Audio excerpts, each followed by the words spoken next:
This is Newsfighters, where we fight the news so you don't have to. With Dylan Behan. G'day everyone, welcome to Newsfighters. It's episode 95 for Friday, the 11th of March, 2022. Newsfighters, the show where influencers flock to Byron Bay for its warmth, beachy beauty, and cool creative vibes to negotiate life and love. I'm your host, Dylan Behan, the Shane Warne of Wacky Clips. But first, of course, to the single biggest phenomenon that's been impacting Australia this week. Well, with so much bad news in the world right now, our next guests will surely brighten your day. Peanut the squirrel was adopted at 5 weeks old after he was found wandering alone along a busy street. He's since gone on to become a social media sensation with millions of views on his Instagram and TikTok videos. Yes, thank you, Studio 10. Good to know that in times of plague, war and floods, you remain Australia's number one source for heartwarming squirrel adoption stories. Now, as much as I'd love to dedicate this entire episode to squirrels, I'm not going to be able to because of all the wild weather that's been impacting Australia's east coast the past fortnight. Tonight, you have never seen anything like this. New South Wales in crisis. Lismore is post-apocalyptic. A natural disaster of a scale we have never seen. A catastrophe never seen before. A natural disaster on a scale never seen before. 40,000 people evacuated and 300,000 told to prepare to leave. We've never seen anything like it. Yes, we've never seen anything like it, said 10 Sandra Sully on March the 1st, and she was right. Until she said the exact same thing a week later on March the 8th. Evacuation orders affecting 40,000 people. We have never seen anything like it. Of course, this is all very reminiscent of exactly what happened in New South Wales this time last year. You might remember this montage from last March. It'll be a 1 in 5, 1 in 10 or 1 in 20 year event. The most dangerous weather system in 40 years. A once in 50-year rainfall event. What might be the worst flooding in 60 years. The 1 in 100-year weather event. And well, this year they've upped the ante entirely and started the bidding at 1 in 100 years. We haven't had an event like this in 100 years. I'm advised it's a 1 in 500 year flood. And this is a 1 in a 1,000 year event. It's a 1 in 3,500 year event. You know what's funny though is all this talk about these floods being a 1 in 500 year or a 1 in 1,000 year event didn't ring true to these locals who've experienced flooding a lot lately. They say it's a 1 in 100 flood. What happened? This is our third one in 2 years. About 4 times over the last 10 years now. I think we've had 3 floods now in the last 5 years. 2 in 2 years. So it's the third year in a row. The equestrian centre's been inundated twice in 5 days. Yes, 1 in 1,000 years, twice in 5 days. Who's keeping track, really? And just like with all the other major catastrophes that have struck Australia in the last few years, once again, the government was nowhere to be seen. With the State Emergency Service overwhelmed, it was a citizens' armada of dinghies, jet skis and kayaks who floated to the rescue. There are still towns and farmers that are cut off with no access to food, water, petrol. Many are saying that they haven't seen any emergency services or ADF personnel. A group of volunteer pilots joined Angel Flight today to carry much-needed donations to the flood-affected region of Lismore.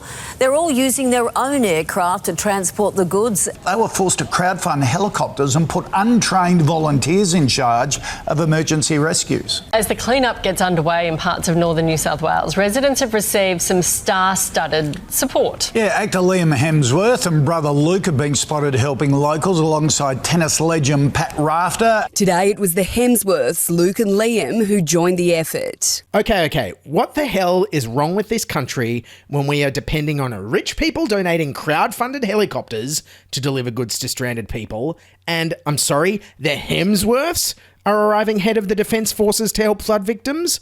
The Hemsworths! Honey, what's that on the horizon? Is it the police? The SES? The army? No, wait, it's the actor from the much-maligned 2016 Ghostbusters reboot who played the hunky secretary. Ah, damn, I was hoping it'd be Paul Rudd from the new Ghostbusters reboot. So with our Defence Forces more absent than Peter Dutton's eyebrows, the Defence Minister himself went on breakfast television to defend the absence of the troops that he's in charge of. Are you embarrassed that ordinary Australians are having to do so much work in this. Ordinary Australians are having to get themselves to remote areas in their dinghies, wading through floodwaters to help people, to take them food and to make sure they're all right. No, Koshy, I mean, that's the Australian spirit. That's what you and I would do for our neighbours. And absolutely. It's what people do We in want extremis. the ADF to do that for us as well. I'm not embarrassed by that. And the ADF is doing it. And I'm just not going to cop criticism of the ADF. And again, I'm just not going to cop criticism of these guys and girls who do an amazing job. Yeah, not criticising the people on the ground, just there aren't enough there. And residents sounds a bit like it, Koshy. Wow, more deflection than the world's biggest mirror. Can you just imagine if Peter Dutton was like health minister? Mr. Dutton, why did you shut down all the public hospitals and turn them into rifle ranges and casinos? Look, I'm not going to cop criticism of our healthcare workers. No, mate. That's not what we're talking about. It's about you not doing your job properly. Koshy summed it up best by saying this. God help us if we were going to war. We wouldn't stand a chance if it took this long to get ourselves organised. Now, I reckon the first thing we do if we go to war is we just draft the Hemsworths and Pat Rafter and put them in charge. They seem to know what to do. And speaking of Peter Dutton, when the floods first hit Queensland at the end of February, he made sure to immediately spring into action and mobilise all the available military resources at his command. No, just kidding. He set up a GoFundMe page. Dozens of these sort of GoFundMe pages have emerged over the last week in New South Wales and Queensland, with even the Defence Minister, Peter Dutton, launching one to support the Pines River community in his electorate. Yes, that's right. Instead of immediately sending troops into flood-devastated areas, Peter Dutton just set up a crowdfunding website, which Scott Morrison agreed is exactly the role of our federal government. So I commend Peter for what he's doing. I don't understand the criticism of it, frankly. And so there will be community responses and good local members will be supporting that. I have no doubt about that. Yes, precisely. I mean, it's exactly like when Cyclone Tracy flattened Darwin in 1974 and Prime Minister Gough Whitlam immediately sprang into action by evacuating spare change from everyone's wallet by passing the hat around. No, of course not. In 1974, the government immediately evacuated 35,000 people in just a few days and then set up a reconstruction commission. They didn't just set up a website. Probably because it was 1974 and websites didn't exist yet. Of course, a lot of this criticism comes from the fact that the government has a $4.8 billion emergency response fund sitting there ready to go that it refuses to use. Because according to Bridget McKenzie, who is the Minister for Emergency Management and National Recovery and Resilience, now is not the right time. We need to prepare for more intense events, and that's exactly what this fund is for. It's not to be spent yesterday. What the hell, Bridget? Didn't you hear Barnaby say this is a 1 in 3,500 year event? When is the right time? A 1 in 3,501 year event? This led to a stinging rebuke from her Labor counterpart, Murray Watt. We're now here 3 years on, after 3 disaster seasons have passed. Not a cent has been spent on disaster recovery. Oh, goody. Did you hear that? Thanks to climate change, it's no longer called summer anymore in Australia. It's called disaster season. That's right, we have autumn, winter, spring, and disaster season, also known as wedding season. The head of the National Recovery and Resilience Agency in charge of this fund, Shane Stone, who supposedly makes $500,000 a year, tried to deny that they hadn't spent any of their money on Sky News by basically invoking the classic liar, liar, pants on fire defence. Not 1 cent's been spent so far out of that fund on recovery. Why not? Well, it's fake news to start with. Let me jump in. You said it was fake news. I said no money had been spent specifically on disaster recovery from that fund. That's true, is it not? Well, that's... Look, you can twist the words around, Tom. Ah, yes, clearly from the Donald Trump or Vladimir Putin school of media training.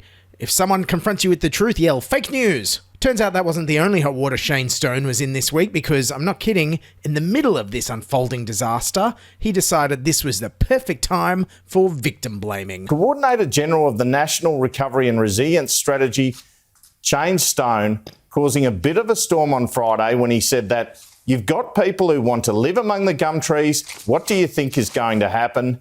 Their house falls in the river and they say it's the government's fault. Ah, yes, exactly the kind of empathy and support we expect from the I've got mine, now you stuff off leaders we have running the country right now. Which brings us to the role of government in natural disasters like this. Now, the Morrison government loves saying it's their job to keep Australians safe. My priority is to keep Australians safe. Our job is to keep Australians safe. And we need to ensure that we can keep Australians safe and secure. But of course, they really only mean that when it involves doling out billions of dollars to companies like Harvey Norman and defence contractors. When it comes to everyday people like you and me being kept safe, well, we're on our own. The role of government, according to Conservatives, isn't about looking after you or keeping you safe. It's about getting out of your life so you can take personal responsibility. At the end of the day, our own health is our own responsibility. What we're about is getting government out of your lives, because I think Australians have had a gutful of government in their lives over the last few years. But as a country, we've got to get past the heavy hand of government, and we've got to treat Australians like adults. I have sympathy for Australians who've had a gutful of governments telling them what to do over the last 2 years. But now it's time for governments to step back and for Australians to take their lives back.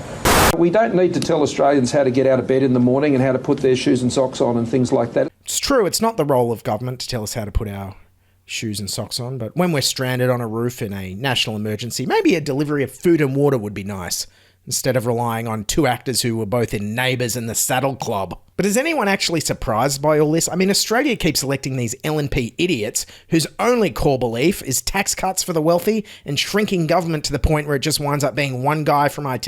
You know, Trevor. Oh, he's on leave this month. There's no government. Anyways, finally on Wednesday, Scott Morrison decided to visit flood-affected Lismore, and with an election just around the corner, you know it was going to be very tightly controlled. The Prime Minister emerged from 7 days of COVID isolation to visit flood-devastated Lismore. Scott Morrison's tour was tightly controlled, meeting with residents away from the media. His own ministers were worried he might get a Cobargo-style reception. Ah, yes.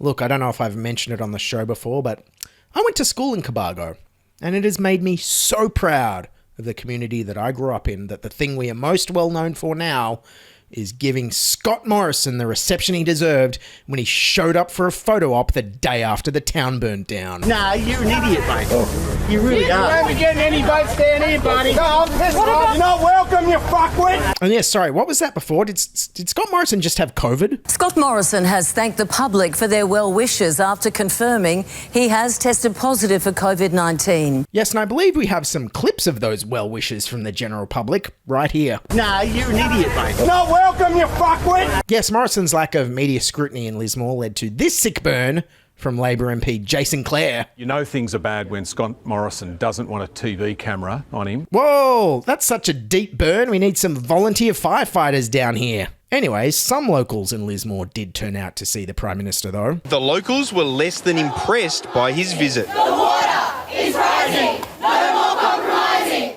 We need help. We need help. We need help. Where were you?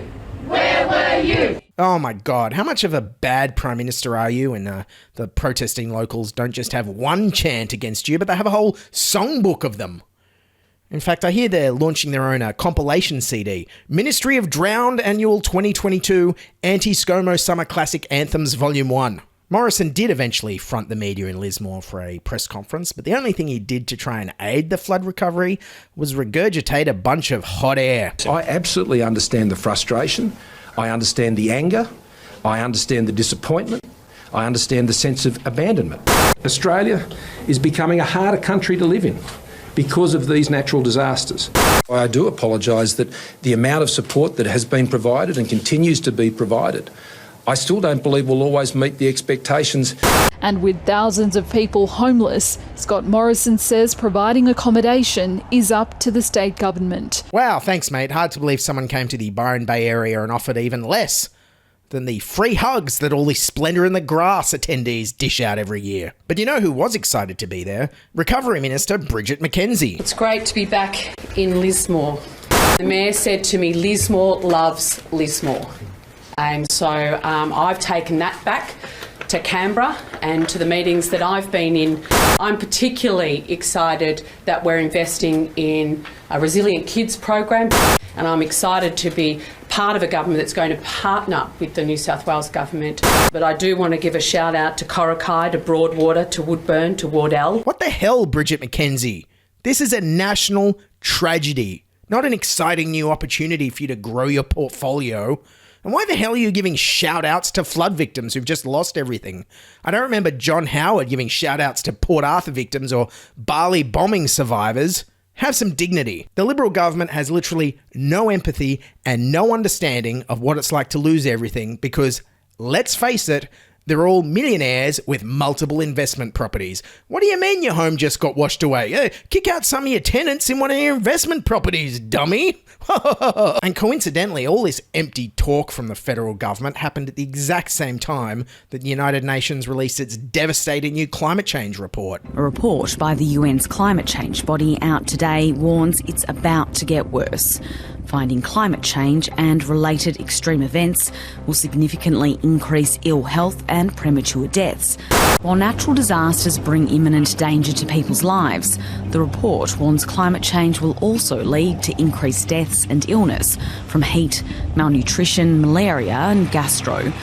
The report warns in Australia heat will reach the limit of human survivability, with parts of northern Australia becoming unlivable. Yes. Parts of Australia are going to be unlivable because of climate change and not just housing prices like they already are. And with this unprecedented climate disaster unfolding around us, the government seems to be only prioritising two things. One, more expensive military toys. The government plans to build a $10 billion nuclear submarine base on Australia's east coast. Oh goody, does anyone know if Luke Hemsworth can drive a submarine so he can rescue some flood victims that way? And if not, can Peter Dutton launch a GoFundMe so he can train him to do it? And of course, the only other thing this government prioritises while we're all either constantly on fire or drowning is more fossil fuels. Have a listen here to Energy Minister and man who doesn't know the price of water, Angus Taylor, a national senator / coal miner cosplayer Matt Canavan, and their priorities during all this. We need to take control of this industry, and we should be building more coal-fired power stations because we have a lack of reliable power right now. Whether it's the Kurri gas generator in the Hunter Valley, the Tallawarra B generator in the Illawarra, the Port Gembler gas project we're supporting down in near Wollongong. All of those projects that I've just gone through need to happen. We're investing in new supply for gas and oil in places like the Beetaloo Basin, where there's enormous potential. So in conclusion, we're in the middle of an unprecedented climate emergency, which is killing people and making vast sections of Australia uninhabitable. This government says it's all your fault for living there and your personal responsibility to rescue yourself. And all the while, they want to keep digging up and burning fossil fuels to make the climate even worse and make the country even more unlivable than it already is. So, let's be honest. At the end of the day, this government couldn't be any worse at taking responsibility and keeping Australians safe, even if it was run by Peanut the Squirrel. Alrighty everyone, that's episode 95 of Newsfighters. As always, it's written, produced and edited by me, Dylan Behan, for Sans Pants Radio. Don't forget you can follow me on Twitter at Diabolical or email me at dylan@newsfighters.com. Don't forget to subscribe to us on YouTube at youtube.com/newsfighters, where you can watch the whole episode, including clips of my dumb face. And hit follow and subscribe on your podcasting app of choice. We're on social media on Twitter and Instagram at NewsFightersPod. And I just wanted to say I did a shout out last week, last episode, to get some gear for the show. And it was very timely because just yesterday, my 10-year-old Mac Mini, my news recording machine, my Wacky Clips baby, finally died after 3 years of recording the news 18 hours a day. And I can't blame it. That's more than enough news for everyone. So if you want to help buy the next Wacky Clips archiving machine, I've got a temporary one working at the moment, but if you want to help buy the next permanent one, please chip in on our Patreon at patreon.com/newsfighters, or you can buy me a coffee at buymeacoffee.com/newsfighters. And a big shout out to my big supporters this fortnight. Pete, who has signed up to be a Wacky Clips philanthropist on my Patreon, and as a result, he gets a free t-shirt. So thank you, Pete. Much appreciated, Peter. It's really going to help us buy a bunch of gear we need. And also Jonathan, who supported us on Buy Me a Coffee, throwing in a nice chunk of cash to help keep the Wacky Clips factory churning away. So big thank you to those guys and all my other Patreons. for keeping the dream alive. And coming up, we've got our special budget episode, which is coming out the morning after the budget, the morning of March the 30th. So make sure you, that Wednesday morning, the morning after the budget, you tune in and you'll get the budget episode, the budget update, the morning after the budget. It'll be another all-night budget spectacular. I think it's our 4th budget spectacular. So make sure you tune in for that. And as always, if you want to get updated when we release new episodes, sign up to our free newsletter at newsfighters.com. And all these links are in the show notes. I often put all the links for things in the show notes. And don't forget, tell your friends and write us a review on Apple Podcasts. Thanks for listening. Don't drive through floodwaters, and we'll see you next time.